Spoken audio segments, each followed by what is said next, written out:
That arrogance that tells you should be operating at the top no matter what you do is something that's a sort of poison that can infiltrate the team and gradually start to cause some level of destruction from inside. I'm fairly sure that's what's happened at McLaren during times of their really difficult struggles.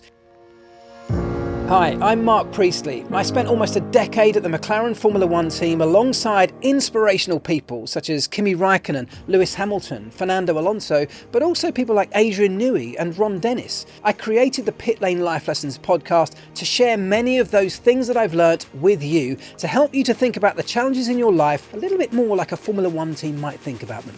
Enjoy. Hey everybody, thank you so much for coming back again.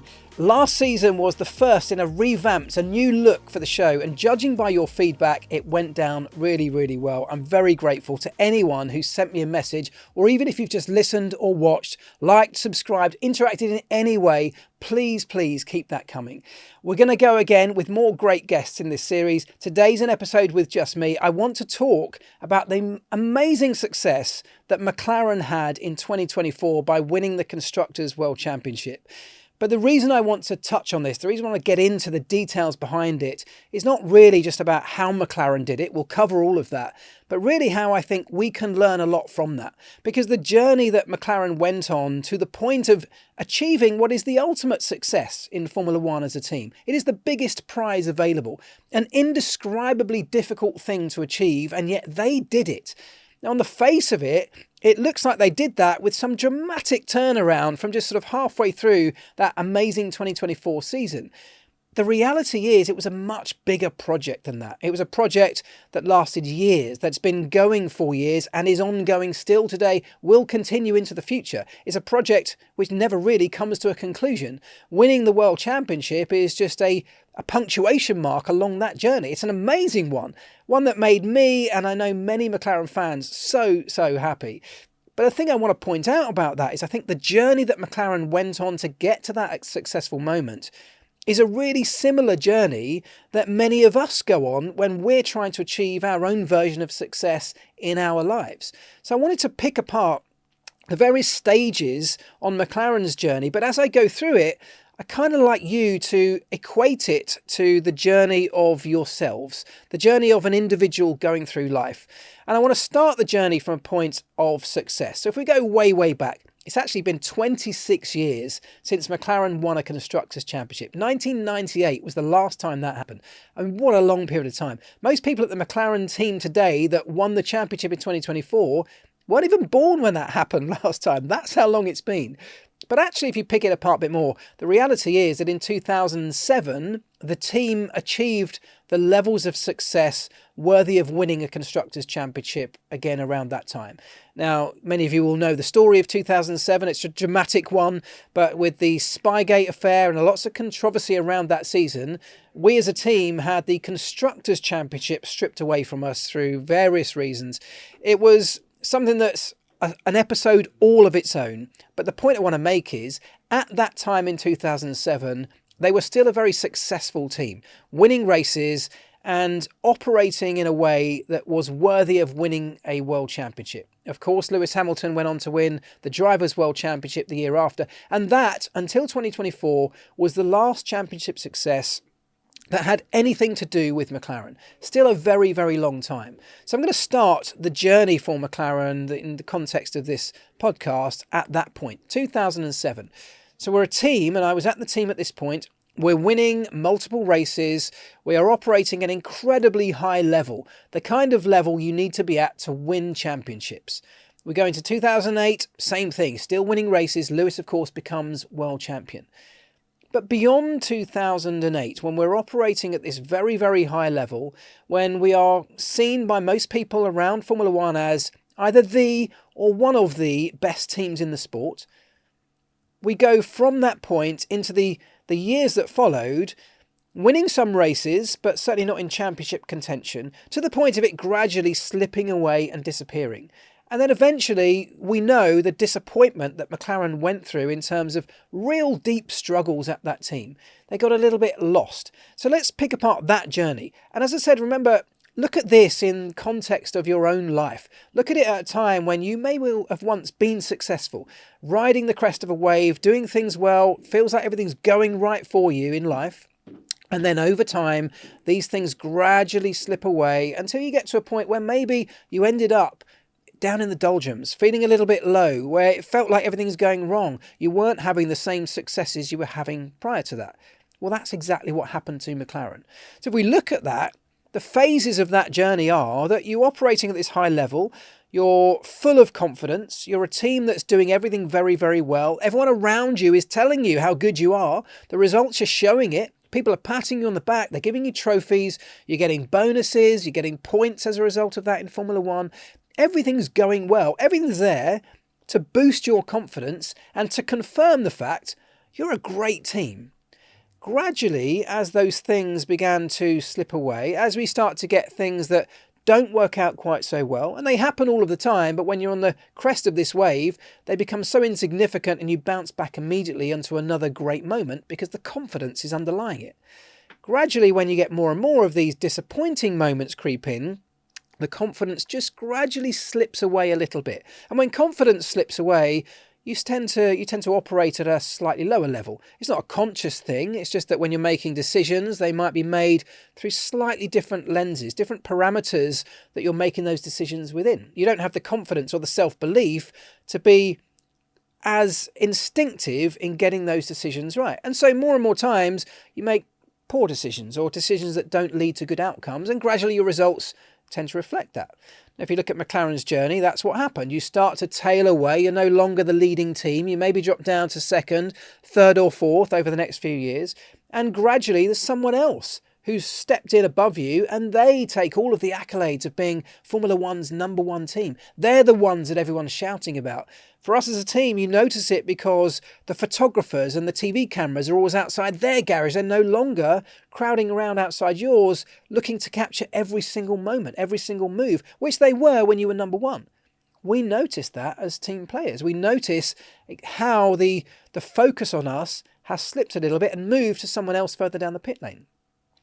Now, inside the team, what we tend to find, and what I certainly found when these moments happened with us, is that you still truly believe that the results are going to bounce back because you're McLaren. You've been winning everything for a long time. You've always been up at the front. Of course it's going to come back. We're not in trouble here. This is just a little blip on the horizon. And you believe that until that blip becomes bigger and bigger and bigger and you find yourself tumbling down the order. But at that point, in my experience, what can often kick in is a little bit of an arrogant feeling amongst the team. A sort of when belief turns to disbelief. You know, we haven't got the self-belief anymore. We're now looking at disbelief because can't quite understand how on earth can we not be winning everything because we're McLaren.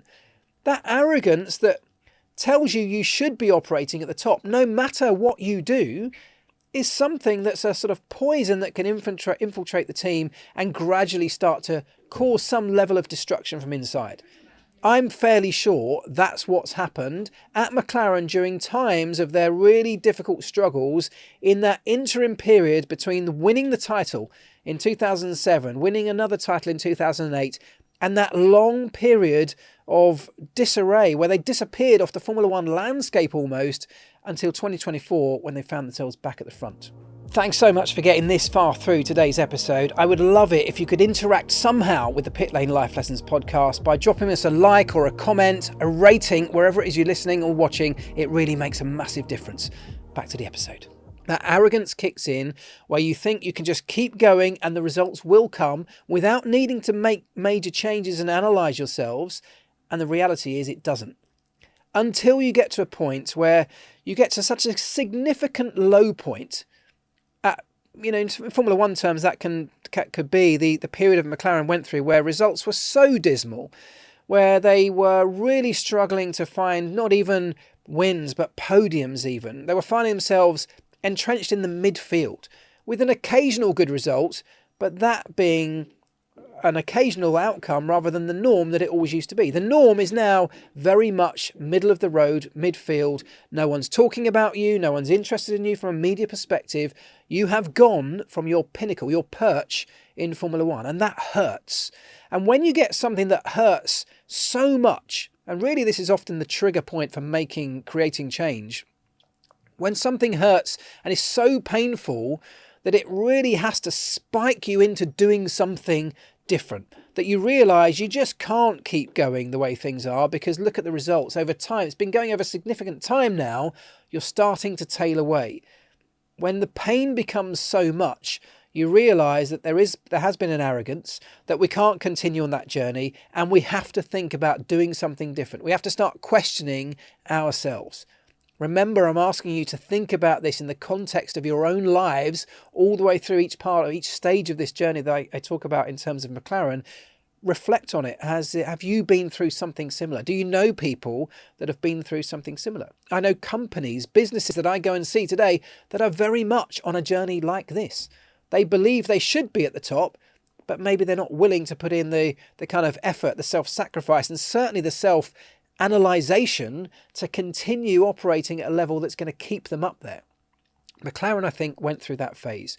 Under the end of the sort of Ron Dennis era, I think Ron very much had a belief that we were Ron, he was Ron Dennis, we were McLaren, we should be there. And so he was unwilling to really upend the organisation and try something completely different. So when that real moment of that pain kicks in and instigates a period of change, that's when people start to look around the organisation. They start to think of what do we need to change. If you think about football teams, it's always the manager first, isn't it? Get rid of the manager. Let's try that as a first point of call. Team's not playing well. Let's change the manager. Well, at McLaren, we kind of did a similar thing, didn't we? At McLaren, there came a point when, after years of struggle and some arrogance during that struggle, there came a point when faith was lost from the board, from the shareholders at McLaren in Ron Dennis.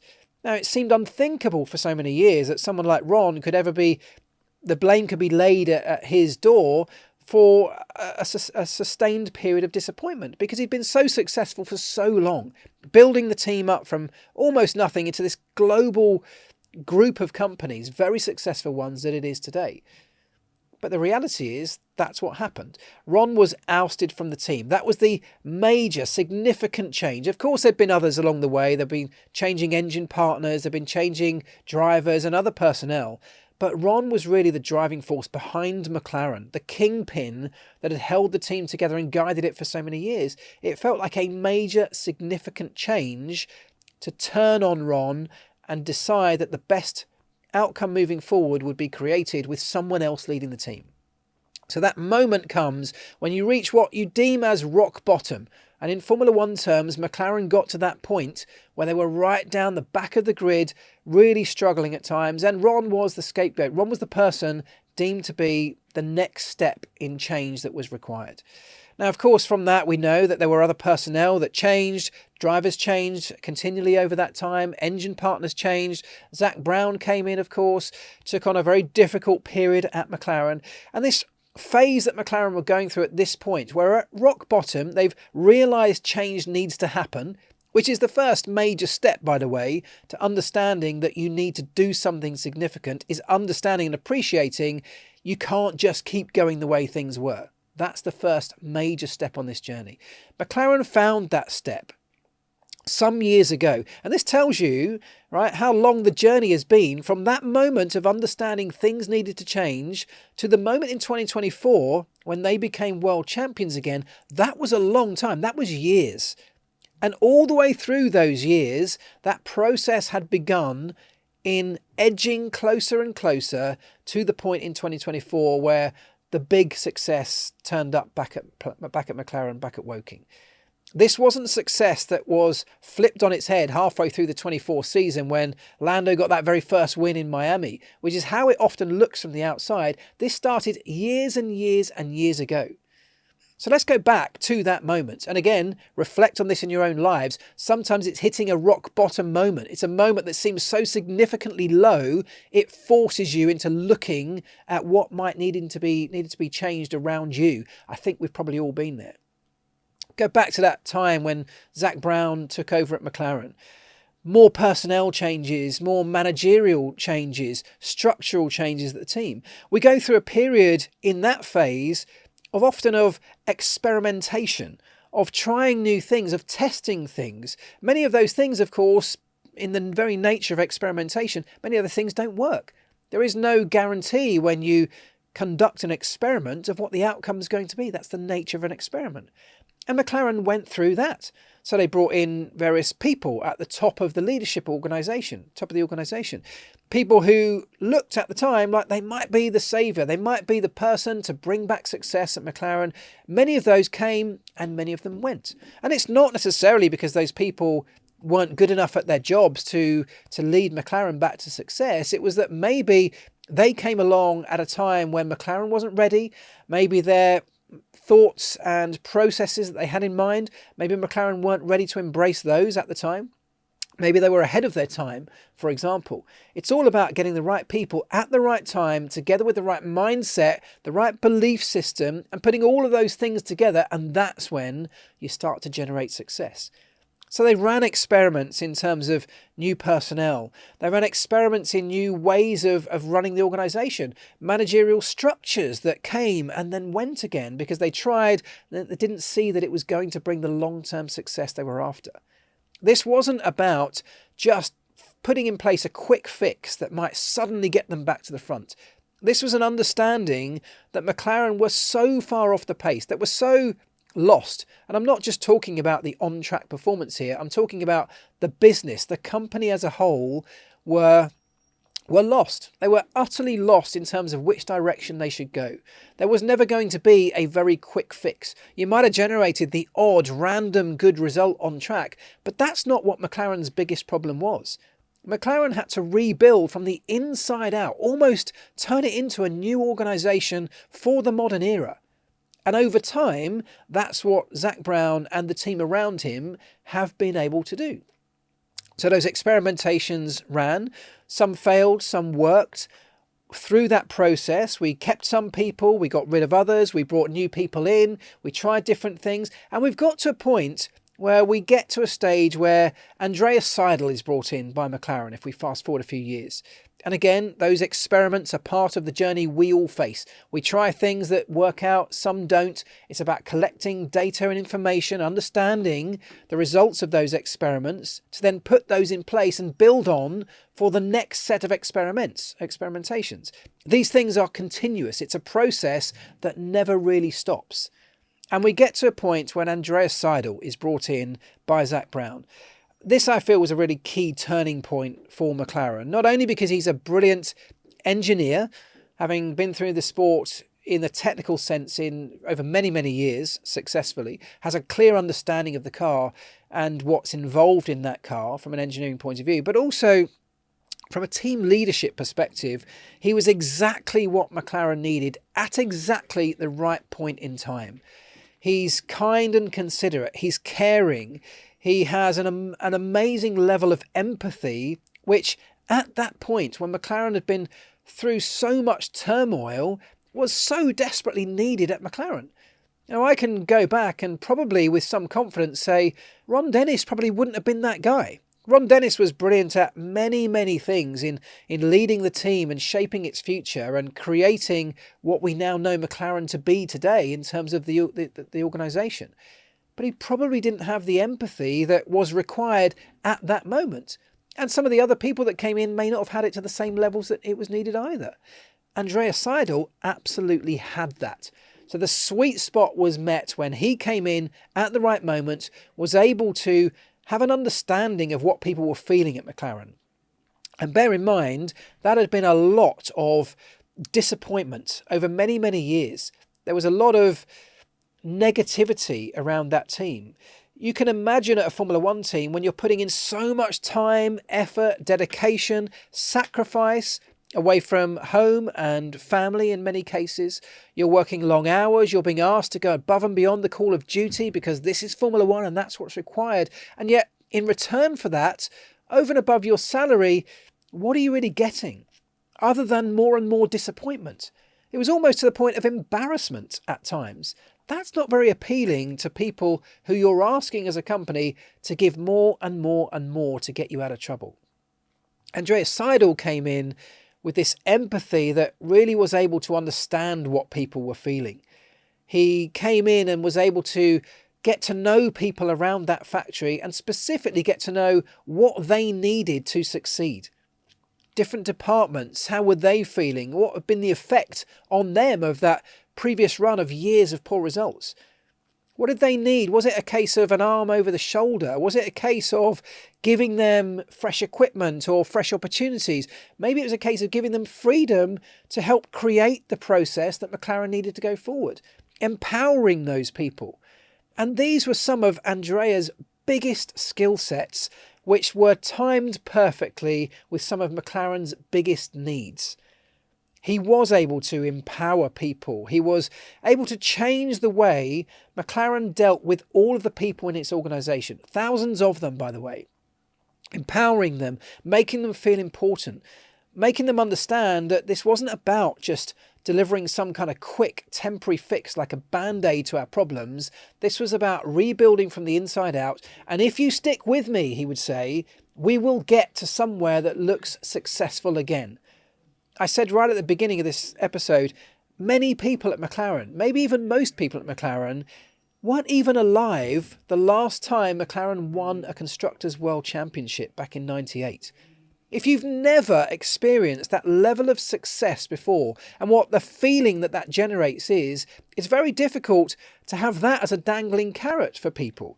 When I was back at the team, it was always a dangling carrot. I knew what it felt like to win races, to spray the champagne, to go and party on a Sunday night in celebration. I knew what that felt like, and it was amazing.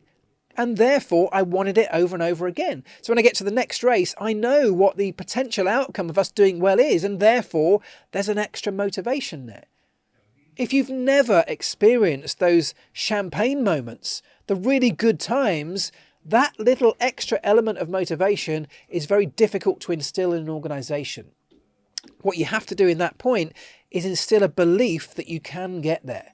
It's about telling people the stories of what you could achieve, but also making those people feel like they are an intrinsic part of the journey to getting there. We can't do it without you. We need you. I need your expertise. I need your level of experience. This isn't about me coming along and saying, this is what I want you to do moving forward so that we can get to this point of success. Andrea Seidel came in and said, look, we need to get to this point of success. I want you to help me and us to help you to get there together. What have you got in your locker that you know can help us as an organisation? Because I want to hear it. I want to hear about it. I want to see it. That different approach at McLaren was so perfectly timed. It hit that sweet spot so perfectly that gradually, and it was gradually this little bubbling up of self-confidence and belief just slowly began to form within the roots of the organisation. Andrea went right back to ground roots level and rebuilt things together with Zach and the rest of the team around them, right from the bottom of the pile. This was about understanding the small details that could be implemented to change everybody's perception of who McLaren were, i.e. there was an utter belief probably within the team that we were just losers at that time because all the evidence pointed to that. All the results pointed to that. They had to change that. They had to change the belief that we weren't losers, we were winners. There was a legacy at McLaren that they were going to be part of, reinstilling and creating the next episode of that story. And to do it, we all were able to contribute something together. So McLaren and Andreas and the leadership team gradually built this process from within, which started to see results. And I don't mean it began to see race wins, because it didn't, not for many, many years. It began to see small results. Many of those, as fans of the sport, we would never have even seen. Those are little moments within the organisation that are small wins. It might be hitting a kind of budgetary target on a particular year ahead of time, delivering a project on time and on budget. It might be coming up with an idea that no one else in the pit lane has thought of, and because there's no focus on McLaren, you can get away with implementing that, developing it a little bit off the radar that you would not be able to do if you're operating right at the front.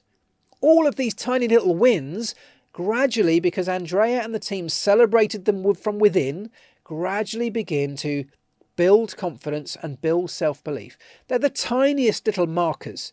They're not the race wins and the champagne moments that everybody really wants, but when you celebrate them internally, they work. They have this effect. And again, come back to your own life. The same thing applies. When you've gone from this very low point and you start to appreciate things need to change, you need to adapt and do things differently, run your experiments, find out what works and what doesn't. Go through the ups and downs of the failures and the successes. When you start to get some of these small wins, and they could be the tiniest little things that on another day, in another period of your life, may not feel like they're celebration worthy. In those moments, those lower periods, celebrating them is so important. Because what happens is when you celebrate, you get that little mini dopamine hit where you get that little rush in the brain that makes you feel good. And that forms a little marker in your mind, a little moment that you can come back to on another day when you need to remember something successful happening. It's all subconscious, but it all plays into the bigger picture of building on this journey towards the great big success that you eventually want to try and accomplish. So at McLaren, they celebrated these little small wins of hitting the smaller targets. It might have been scoring points even. Getting to the end of a Grand Prix at times felt like a win for McLaren. That's how bad things had got. Celebrating those moments, albeit internally, was a key part of the process. And then gradually over time, the small moments turn into slightly bigger moments because the confidence is a tiny step higher than it was a year before. And you get that confidence that allows you to go and make decisions that change the outcome of races. You may be willing to take a tiny bit more of a risk because you've got an underlying confidence that you know things are going a little bit better.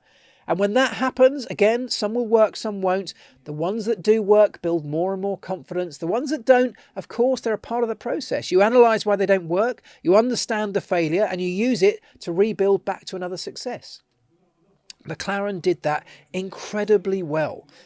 And gradually over time, these small wins turn into something much bigger. The small wins turn into that very first race win. That win that Daniel Ricciardo got in Monza, which was such a powerful moment for the team.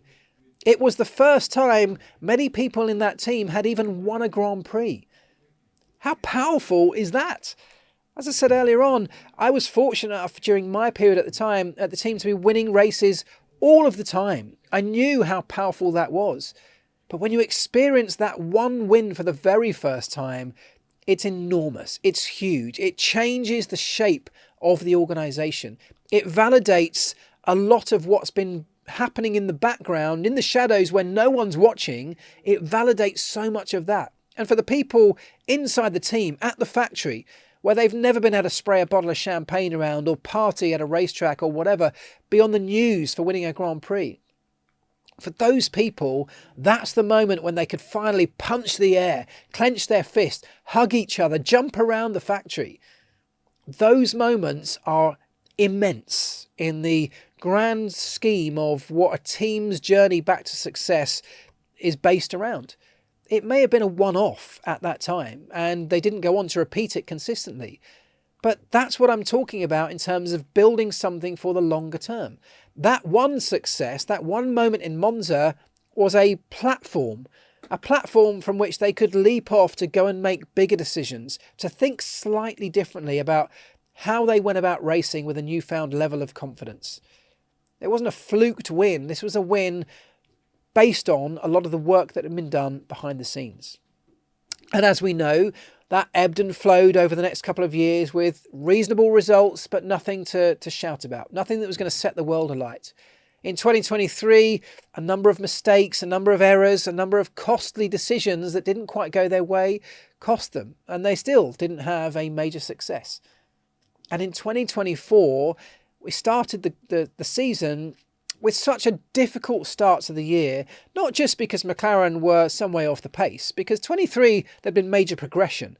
In 24, they actually had a reasonable start to the year. It's just that Red Bull, with Max Verstappen, had this incredible start to the year, which kind of overshadowed the progress that McLaren had been making. And in all honesty, that's not a bad thing. Same thing if we come back to our own personal journeys. Getting the moments of success, the little spike of celebratory moments when something goes well. If we're suddenly at the forefront for an extended period of time, if the world is talking about us, if people are shouting and celebrating us and going overboard with these little moments, it's very easy for us to get a kind of distorted view of just how good we are. It's very easy for us to be convinced of our own ability before we've actually justified being there at a sustained level. Luckily for McLaren, that didn't really happen because they were overshadowed by Red Bull and Max Verstappen, which allowed them to continue working hard, still largely in the shadows, still behind closed doors, without getting arrogant, without getting to that point of overconfidence. And over the course of the beginning of 2024, in the background, these things began to improve. This update for the car from a technical point of view, which was in the pipeline for some months, finally came to fruition. And in Miami, we got that win. Lando Norris got the win on merit. It was a great victory, and a victory that was the result of all of those years of progression coming to the forefront. It wasn't a victory just solely based on a new front wing that McLaren brought in or a new piece to the car. It was a victory based on years of progression in the background. That's what made it so special. At McLaren, inside the team, of course, they knew that. They'd known that. They'd known that for years. Andreas Seidel and Zak Brown had been telling them this. This was the confidence builder they'd been given all those years earlier. Follow these processes, follow these steps. Let's work together and start from the ground up, and we will achieve success. And it took time, and it can be frustrating when it's not coming as quickly as you want. But having the belief and following in a great leader like Andreas Seidel was pivotal to keeping the team focused and moving in the right direction. All the way through that period of progression, when you can't focus on a race win or a championship win as being a successful moment, what McLaren did, and again, come back to our own journey, this is what we can and should do. We look at progress as being success. It's not about hitting some major magic target or getting a medal around our necks or getting some kind of bonus, points, a championship, whatever it is. Those are little markers that only really have any value and merit within the sport itself.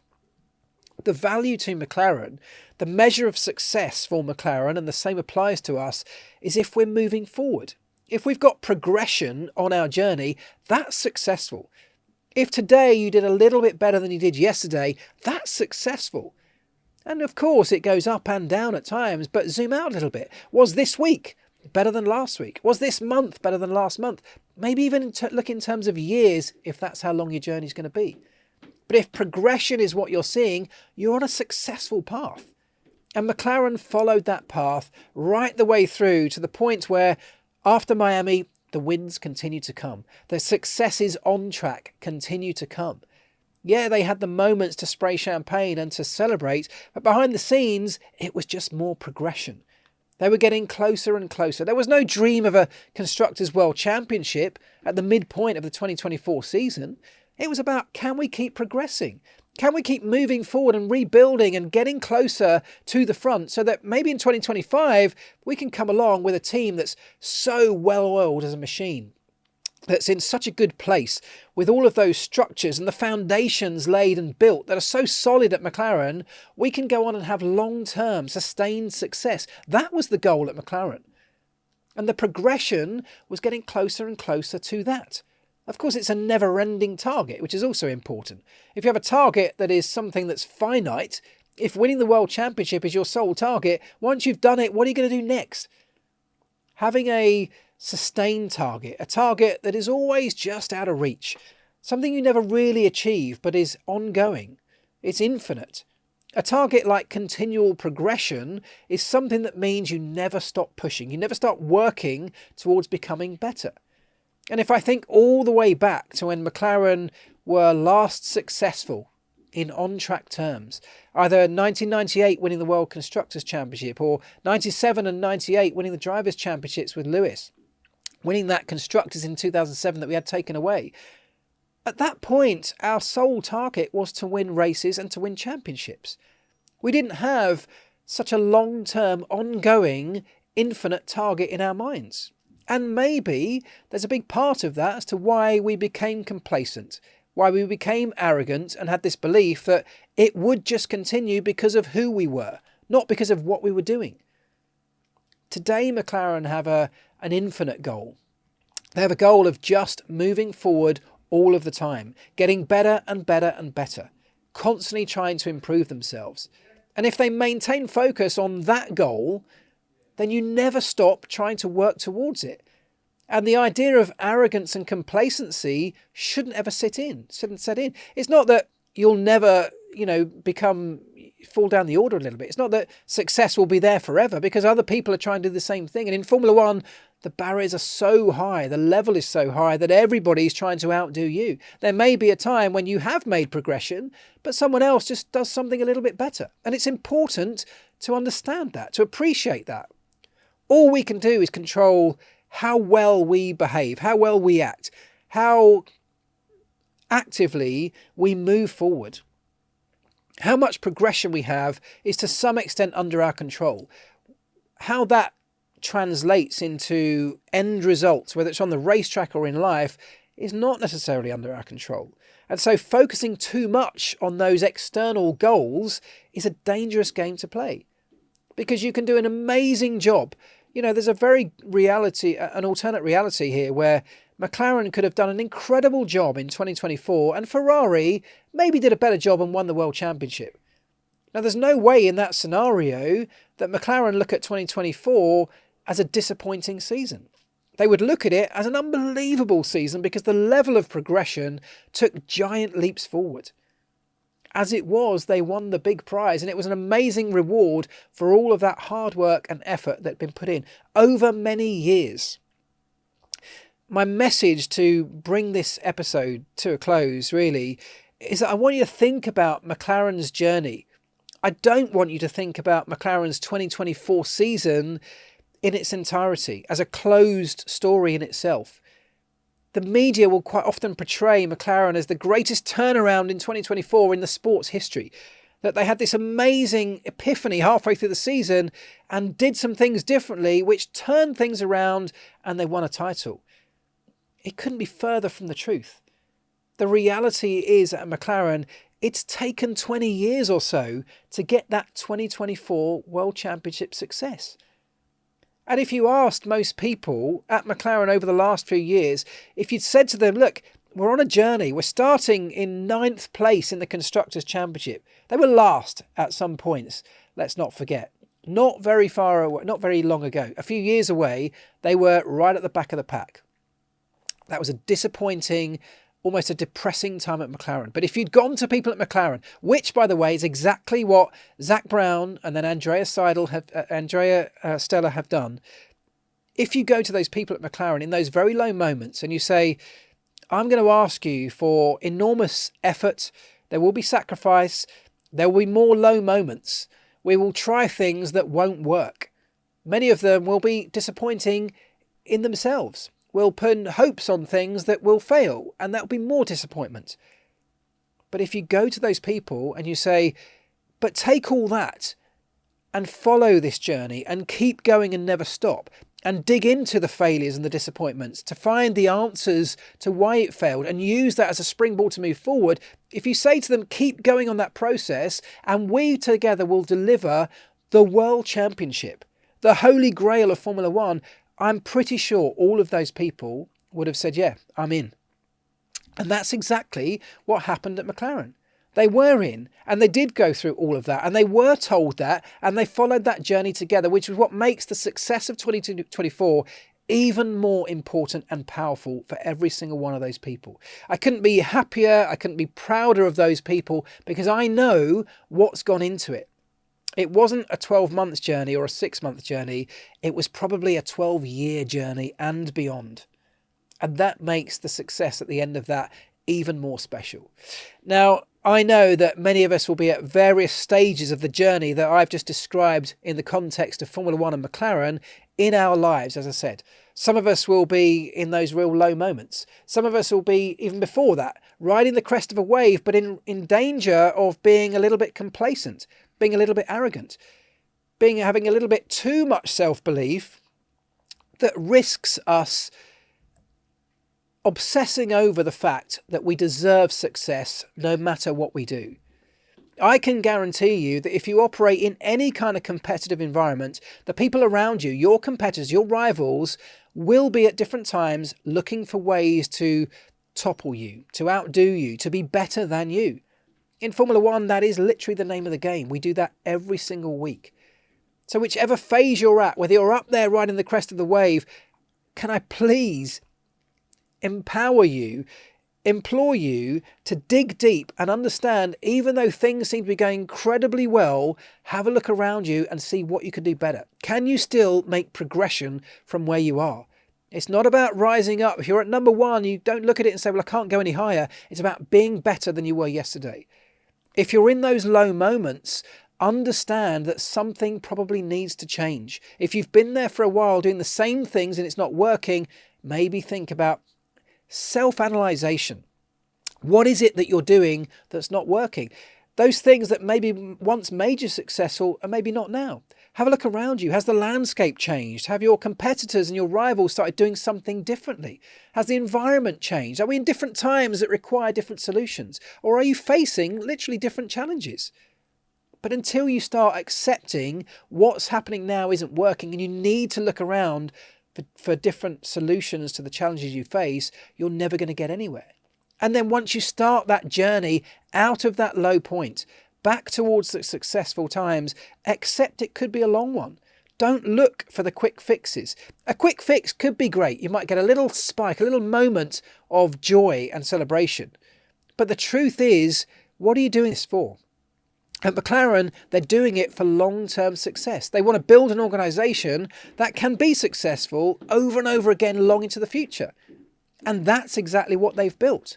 If you're looking for that, which is going to set you up for life, it's rebuilding from foundations upwards at times.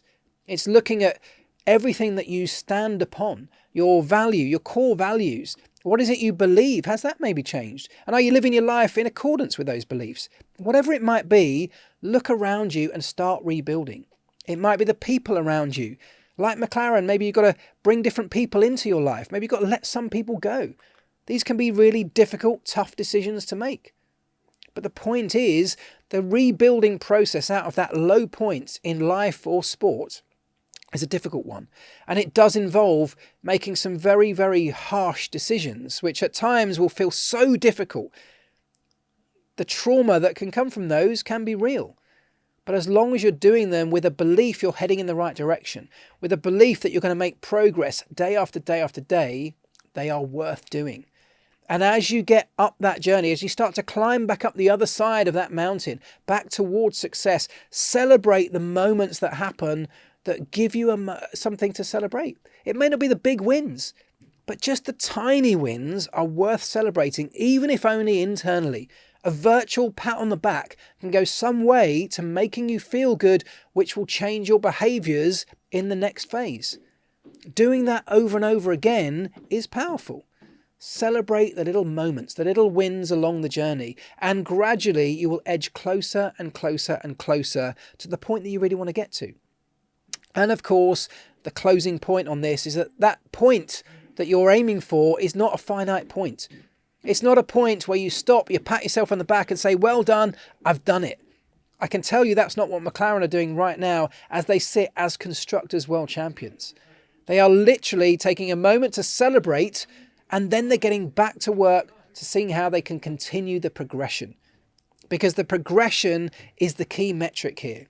If you're progressing on your journey, even if sometimes only by small amounts, a tiny progression on one day is as powerful as some major milestone on another.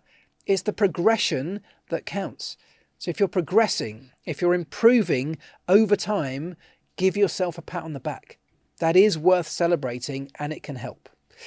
I hope you've enjoyed today's episode. I hope there's something in there for everybody, McLaren fans or otherwise. But I know that having seen McLaren's journey back to success, it's been misinterpreted by many, and I wanted to set that straight, partly on behalf of the people at McLaren, but mostly because I know there's a lot of value in understanding what that journey looks like. The journey that many of us face in our lives is very, very similar, and I hope you've managed to take out little bits of that might be relevant to you. Anyway, I would love, as I said earlier on, for you to continue interacting with the Pitlane Life Lessons podcast. If you can drop me a comment, leave me a like, subscribe if that's what you're watching or listening on, leave me a rating or review in the podcast store. It makes a huge difference to how we're able to operate and the level of guests that we're able to bring in. As with last season, there will be some great guests on the show over the next episodes. I can't wait for you to share the conversations that I have with them, and I'd love to know your thoughts and feedback on all of it. And in the meantime, until I see you again, don't forget this. Do the right things. Do the things right.